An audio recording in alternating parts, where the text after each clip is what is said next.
When a traumatic event disrupts life, the feeling of security, attachment, identity, familiarity and resilience is highly affected. To re-establish the sense of place, networks with family, peers and immediate neighborhood are built with a strong familial, community and environmental contribution to its development.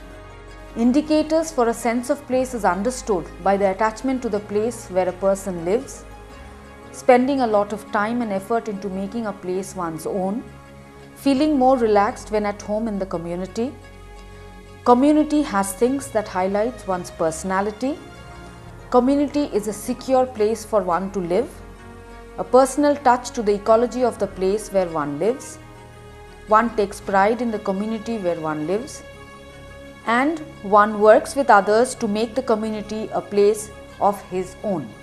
Dr. Joseph Pruitt-Diaz at American Red Cross has added a new dimension to this concept of sense of place, working with the communities to re-establish the dynamic relationship between survivors and the community. Today we're going to talk about sense of place. Sense of place is the theory base that is used by the American Red Cross Psychosocial program to describe the general activities that are encouraged by survivors after the tsunami or disaster. There are 5 basic areas of sense of place that we encourage. The first one deals with culture or cultural balances, and what we attempt to do is to have people look at themselves within their network of support and their community and begin to identify cultural activities and cultural needs that they may have. We encourage young people to conduct oral histories with the elderly, to try to find out why the community came together. What we're ultimately trying to do is to look at culture from a broader perspective, and that is culture as it is evolving within a given community over a period of time.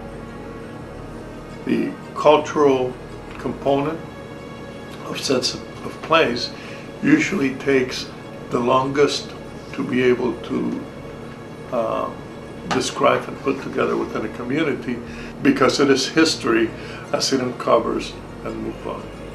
A second type of sense of place, a second factor, is the ecological factors. In villages that have been destroyed post-tsunami, the members will tend to look at things that were aesthetic and that were part of the community. Trees, bushes, bougainvillea in some cases, the planting of palm trees, flame trees, and so on. All of those things which were ecologically bound and part of the community that are no longer there. And so we help people establish their sense of place by identifying ecological segments of the community that were destroyed and helping people to bring those ecological segments back to the community. The third type of sense of place is problem-solving sense of place. And what we attempt to do is bring all the members of the community together to identify their community, to map it, to make a model community, and then to decide whether there are activities that are common to everyone which they would like to perform. For example, building a rope bridge, or using an empty lot to prepare a volleyball court, or using an old building, painting that old building to be a community center. Small livelihood activities such as sewing or crocheting or hydroponics, or even putting fish farms.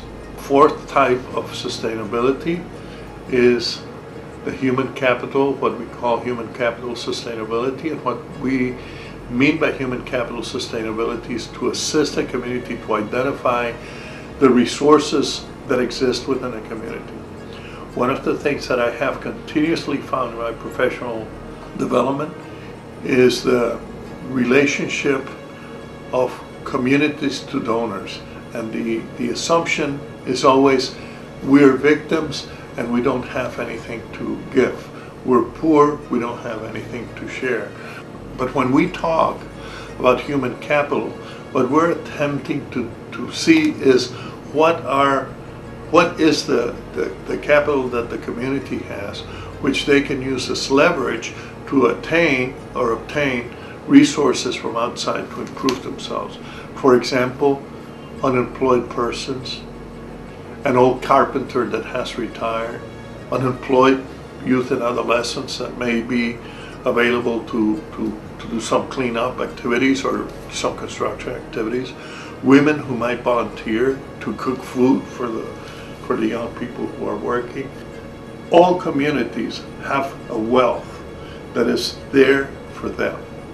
And what we attempt to do through the psychosocial program is to help people identify what their capital is and to leverage that capital so that they can undertake projects that will improve the community long term. The fifth piece is solution focus factor. And what we're attempting to do here is two things. One, to encourage teachers to become change agents, not only with their children in a classroom, but also within a community. And to encourage children not to be passive receptors of instruction, but rather look at the curricular offerings and utilize the community as a living laboratory where they can develop programs, identify needs, and attempt to resolve those needs with small projects. And so solution-focused means identifying a small project which is within the prescribed national curriculum, attempt to tackle it locally with the perception that maybe if you can do these things locally, it might be then projected to the national level. So when we talk about sense of place, we not only talk about individuals, but we talk about individuals in interaction with their natural networks and with the community. The community has a life of itself, has a psychology and a sociology of itself. But if we bring the community together and we identify what is similar in terms of culture, what are the ecological needs of the community, how we can all together do problem-solving activities, what is our human capital, and what are some solution-focused activities that children and youth can undertake, will eventually empower the community and take it from being a community in distress to having achieved psychosocial well-being.